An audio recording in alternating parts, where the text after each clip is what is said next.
خدا مجھے ہر دن فجر کی نماز سے شروع کرنے کی توفیق دے، مجھ سے کبھی فجر کی نماز قضا نہ ہو، آمین۔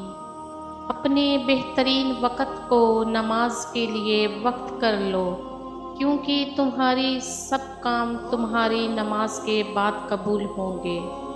اگر نماز کے وقت طواف کعبہ رک سکتا ہے تو تیرا کاروبار اور کام کیوں نہیں؟ نماز کب کام آئے گی؟ فجر مرتے وقت، ظہر قبر میں، عصر منکر نکیر کے سوالات کے وقت، مغرب حساب کتاب کے وقت، عشاء پل صراط۔ نماز انسان کو مٹی سے سونا بنا دیتی ہے۔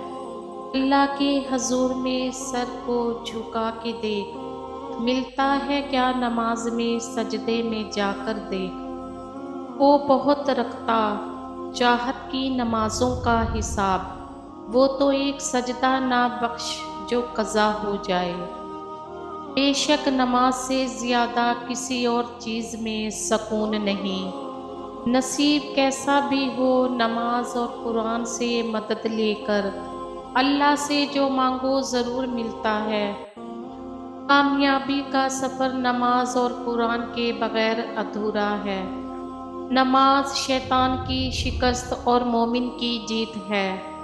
بہت قیمتی ہوتے ہیں وہ دکھ جو آپ کو نماز تک لے آتے ہیں۔ جتنا سکون اللہ نے فجر کی نماز میں رکھا ہے، اتنا سکون اللہ نے کسی اور چیز میں نہیں رکھا۔ تم یقین کرو، تم نماز فجر قائم کرو، اللہ پاک تم پر پورے دن اپنی رحمت قائم کرے گا اور اپنے بندے کے ساتھ کام اپنے ذمہ لے لے گا۔ یقین کرو، تم نماز فجر قائم کرو، اللہ تم پر پورے دن اپنی رحمت قائم کرے گا۔ کوئی ایسی لڑکی جو نیل پالش صرف اس لیے نہیں لگاتی کیونکہ اس نے نماز پڑھنی ہوتی ہے۔ کبھی آنسو، کبھی سجدے، کبھی ہاتھوں کا اٹھ جانا۔